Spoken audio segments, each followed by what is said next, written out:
Imagine you're waiting for your flight at Hamburg-Fuhlsbüttel Airport. You've passed through security, confiscated your overpriced bottle of water, and you're now mentally zoning out, fantasizing about pretzels or trying to remember where gate A12 is.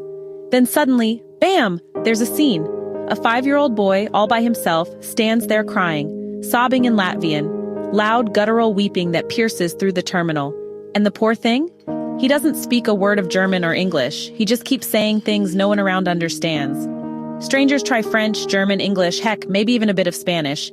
But Janis is unmoved, just weep, sniffle, wail, repeat. But even in that state, the boy knows he's in Germany. How?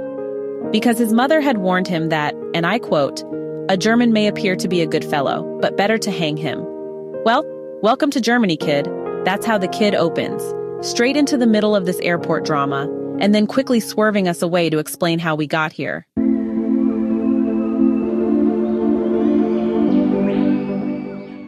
We meet Elroy Heflin, an American military man who had once been posted to Latvia.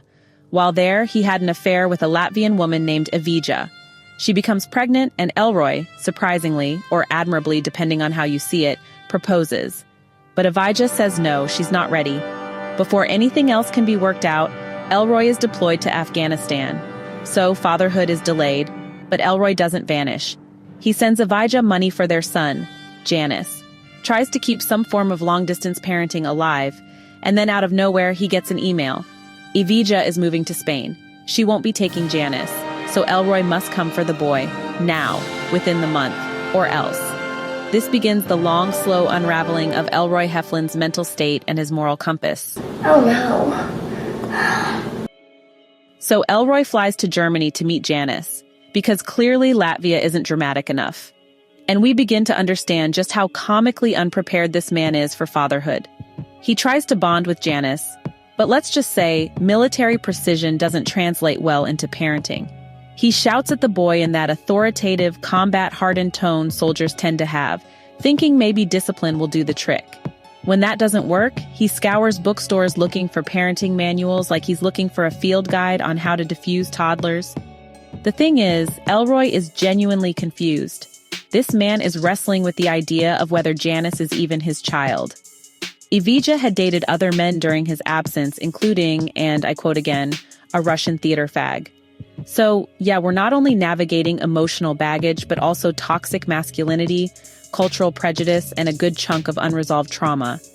But then, just when Elroy might start to accept the boy, something shifts. He says, "He looks like me, though. F***ing miracle, right?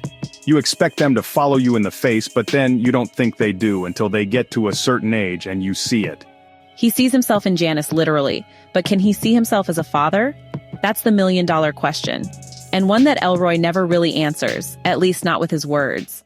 Instead, he acts. After all this mental back and forth, the emotional tug-of-war, Elroy decides he just can't. He can't raise Janis. He can't imagine a life where he's responsible for this small, scared, foreign-speaking boy. So what does he do? He leaves him. At the airport. Alone. Yes, I had to pause too. I genuinely thought I had missed something. I reread that part because it sounded too absurd, too cruel, too impossible to be true. But it was all there. He boards a plane to Heathrow and leaves Janis standing in that airport, silent, confused, and very much abandoned. Was it the military training? Was it the absence of a proper parental model in Elroy's life? He had, after all, been deserted by his own mother and raised by an ex-stepfather. Or was it plain selfishness cloaked in psychological overwhelm? We don't get any grand explanation, just a father quietly disappearing. Fast forward, Elroy is now a major, on his 4th deployment to Afghanistan. And just when you think this story can't throw another curveball, bam! He receives a letter from Evija. She wants to see her son again. She hopes the three of them might reunite someday. At this point, I almost laughed. Not because it's funny, but because of how absurdly cyclical the situation is. This kid, Janis, is just floating between adults who don't know what to do with him, where to place him, or how to love him. The story is called The Kid, written by Salvatore Scibona. It was one of the stories featured in The New Yorker's much-hyped 20 Under 40 fiction series, highlighting 20 promising young authors under the age of 40. This particular story was the seventh in the lineup, and it punches above its weight emotionally. I'll be honest, this story left me a bit unsettled. Not because it was badly written. On the contrary, it's tight, sharp, and layered. It left me unsettled because I couldn't believe Heflin's final decision. I wanted some justification. I wanted something more than, oh, I couldn't cope. I mean, yes, parenting is tough, especially with a language barrier, no experience, and emotional trauma baked in. But a 5-year-old, it takes a certain kind of detachment to do what Heflin did. And I'm still not sure if it came from cowardice, trauma, or just an inability to love, or maybe all three. And that's where Scibona shines. He doesn't spell things out. He gives us the raw behavior and lets us agonize over the why. He doesn't turn Heflin into a villain or a hero, just a deeply flawed man standing at the crossroads of responsibility and escape. And unfortunately, he chooses escape. That said, Janis's fate remains unclear, which might be the most tragic part of the whole story. You're left wondering, what happens to the boy? Who finds him? Who explains to him that the man who showed up, talked to him, looked at him, was his father, and that he left? It's brutal. Salvatore Scibona is an American writer known for his richly detailed, emotionally dense stories. He was a National Book Award finalist for his debut novel, The End, and has received multiple fellowships and literary accolades. One of his defining strengths as a writer is how he uses minimal external drama to unpack massive internal chaos. And The Kid is a masterclass in that. He gives us a brief window into the life of a man at war, not only in Afghanistan, but within himself.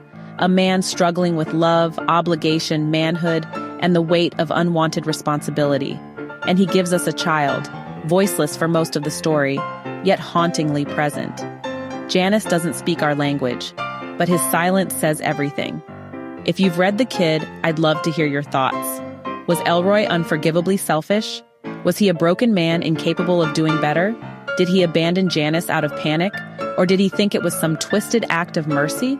And most of all, what does it say about the world we live in when a child like Janis can be passed around like a parcel no one wants to sign for? Let me know in the comments. Don't forget to like, subscribe, and share if you found this review thought-provoking. And stick around. I've got more from the New Yorker 20 Under 40 collection coming up soon. Until then, don't leave kids at airports. Hey, thanks so much for hanging out with me today. If you're interested in diving deeper into this book, I've left some links down in the description. You can use it to grab yourself a copy and keep the adventure going. And if you're in the mood for more great reads, don't go just yet. Click on one of the videos popping up right now that I think you'll love. And don't forget to give this review a like, leave a comment, or even subscribe if you'd like to see more. Every bit of support helps us grow this little community of book lovers. See you in the next one.